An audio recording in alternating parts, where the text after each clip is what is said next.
Well, ladies and gentlemen, there's my son, Carl. How you doing, Carl? What's up, everybody? We were just recording today about the $100 million debacle at Cracker Barrel. You know, that guy they've had like for 35 years, that old guy sitting up there? I found his name. I got it in my notes. But they did away with the branding.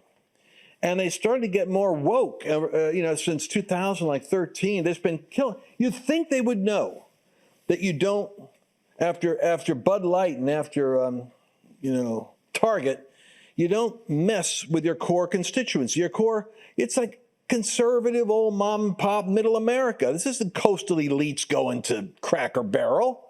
Anyway, the deal is, I got some inside information as to what happened and who the consultants were. I'm gonna drop some stuff on you in a minute. But this is the most amazing moment to watch the country push back when woke shows up. Now people aren't quiet about it. They just say no, and it's a fascinating moment. Trump is actually challenging the licensing of ABC and NBC News and saying, "Why don't you pay for a license? Why are you giving something?" Why are you getting something for free when you're a propaganda network anyway? You should be buying your licenses. I mean, he is hitting everything from the Kennedy Center, bam, bam, bam. And what this means is, this is a moment, I'm telling you got to grab it, for open doors of influence in institutions.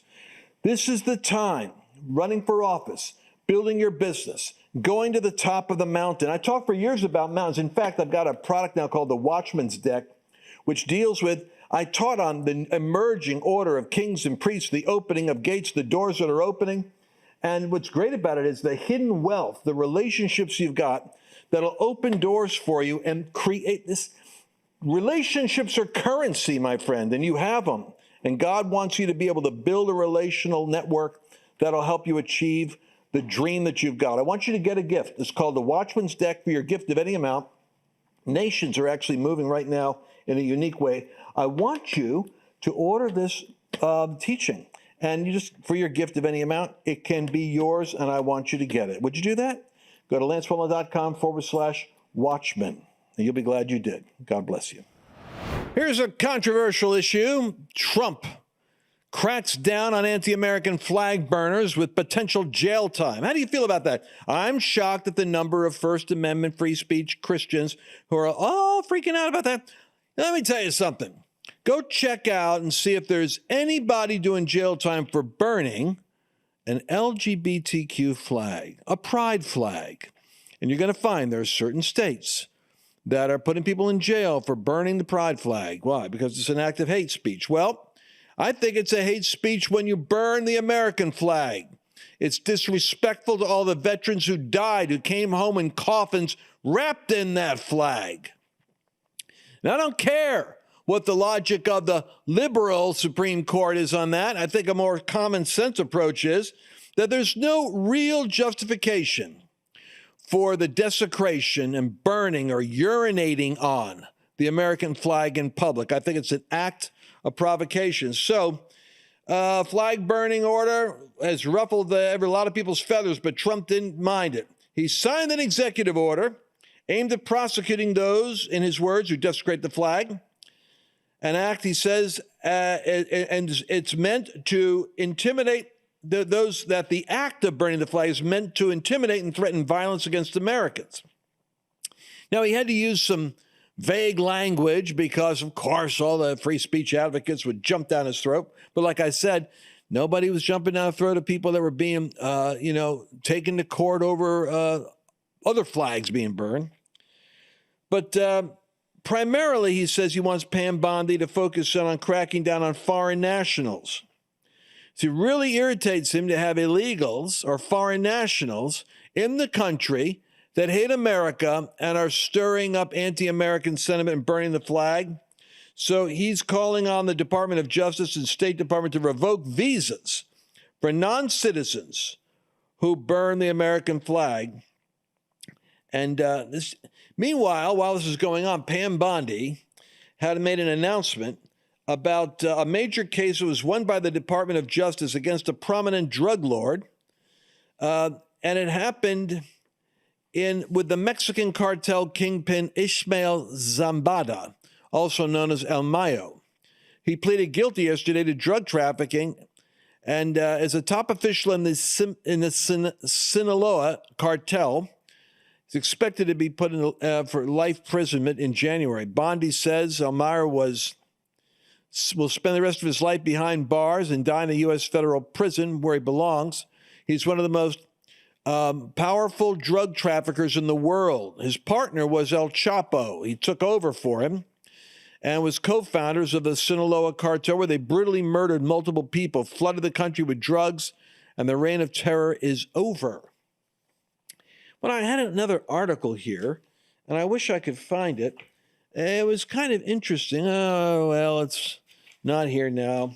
But it has to do with the fact that a large part of the war in Chicago that Trump wants to zero in on is the fact that Chicago is the location of where the cartel is having Mexican shootouts and gang turf battles over the control of the fentanyl and drug trade.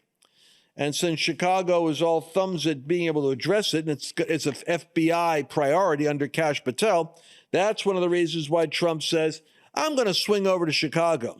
It's not because of the carjackings and stuff like that. It's primarily because he's going to crack down on the cartel underground there, and he can't talk much about what his plans are. But that's why he's teasing out Chicago, right?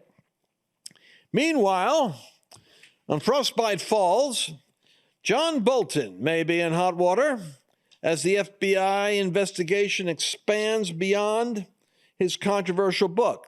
Now, what's the deal with John Bolton? Now, do you remember Hillary Clinton with her private server? Oh, you guys, some of you whippersnappers might be too young for that. So Hillary Clinton, she had her private server where the Clinton Foundation was doing. I mean, how did this foundation, they had this private foundation, her and Bill had like $100 million in it, and how does that happen? How does Stacey Abrams get $2 billion over here in Georgia? Democrats run this machinery, and then Trump came down and shut it all down. He shut the whole money machine down. He hit USAID and all this other stuff. But now, you see, this has been the way business is done in Washington. And I think everybody knew it was done this way for a long time. You basically have your own private little email server. Then you got your monitored one, your your government can look at.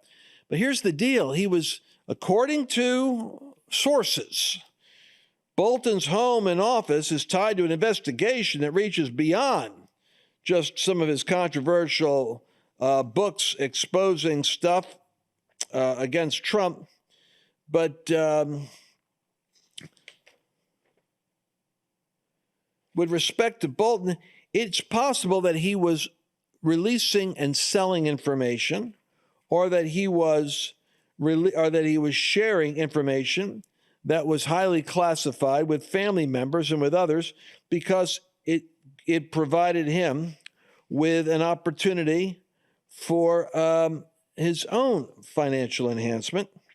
The search warrants were authorized by a judge based on evidence collected overseas by the CIA.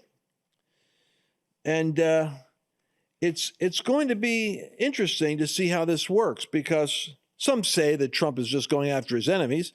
I say that Trump's enemies should make sure they're not doing anything illegal, like Adam Schiff and Letitia James, all these Obama-era officials who are actually claiming multiple residences and getting financial advantages in their tax forms by falsifying data, which evidently is a common practice, because you're in California, but you're claiming a residence maybe in Maryland, or you're in New York, as Letitia James, you're claiming a residence in Virginia as your primary residence, which is kind of hard to explain when you got a full-time job as an attorney general in New York. But, listen, man, Trump had a whole 4 years to study after four trips to court, and a threatened 100 years in prison and $500 million of personal fines. He had a chance to really develop a philosophy about how the legal system operates. And now his enemies are discovering that he's not going after them like they went after him. He's simply exposing stuff that needs to be looked at. The reason I'm bringing it up is because I think that he's doing a house cleaning on corrupt practices, and it's going to have a salutary and a beneficial effect on many Americans. So as far as the this subject goes, we don't know enough yet to be able to comment. But Cracker Barrel is another story. How's that for a segue? Right to Cracker Barrel. But I mean, I can't believe that they lost $100 million of market share in the last week. Cracker Barrel. Who would have thought? And it was because they went through a wokenizing rebranding. Here's a note for corporations. I think Bud Light and Target and a bunch of other stores all ought to, they ought to have a sabbatical and go educate any consultant that wants to do a woke rebrand on a major brand in America. The American people don't, now they're not embarrassed to tell you, leave it alone. What's the matter with you?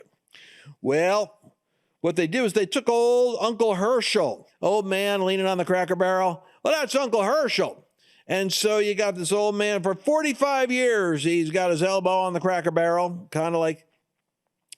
And what's happening now is they're redoing all the interiors. Now, of course, you want to do a facelift now and then and clean it up. But what they made some mistakes in the way in which they've been moving over the last couple of years. A lot of people are joking about it, saying it looks more like an IKEA than it does Cracker Barrel. And the new logo, which they no doubt there it is. There's old Uncle Herschel over there leaning on the barrel. Well, they got rid of the barrel on the old guy, and now it's Cracker Barrel, which I agree, it does kind of look like clip art. But the CEO, you see, CEOs, here's the deal with CEOs. They can't admit they just lost $100 million. They have to convince the board and everyone else, oh, no, this is just MAGA conservative, blowback. Julie Massino went on Good Morning America to defend the redesign. And she did this in Orlando last week. Basically what she said, I'll save you the gruesome, speech there. She said, hey, everybody wants to get the remodeling as soon as possible. They want to know, when can I get on the list? Well, modernizing the interior, maybe giving it a fresh paint facelift in brighter colors. That wasn't really what was going on that caused the blowback.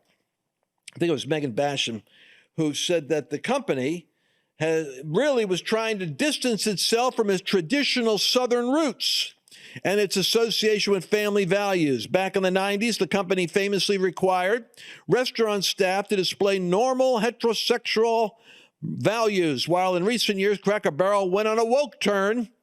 And from that, and in 2023, its social media accounts really started sparking controversy when those iconic rocking chairs turned into rainbow flaming rocking chairs celebrating Pride Month. And then when Duck Dynasty came out praying and, Phil, like Jesus, they pulled all their merchandise out of the store. Phil Robertson, he was too outspoken a Christian. They didn't want that homosexuality conversation going on because Phil Robertson said, no, the Bible says it's a sin.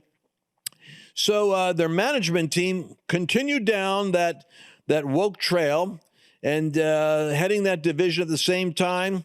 The management training leader was part of an advisory council for the LGBTQ activist group, the Human Rights Campaign. They always have good names for things. Human Rights Campaign. And so they just went off the rails. They continued on with the founding partner of brand consulting, Beck & Stone, made the comment that Cracker Barrel was led by its business leaders who didn't understand its customer base and basically reoriented the organization to look like the consultants. Note to all of you, beware of getting a high-powered woke consulting agency to come tell you how to market to America in the MAGA era. So anyway, what you've got now is a real problem. Now, Cracker Barrel admits, perhaps we didn't go about doing the rollout as effectively as we should have. Well, I guess that's an understatement. But like I said, after Target and after Bud Light, you could say that America is actually undergoing a counter-revolutionary moment, and you should enjoy that. Well, that's it for now. We'll be back again tomorrow with some more. Did you enjoy this latest episode? Please remember to share it with your friends, because the more knowledge you have, the better equipped you are to navigate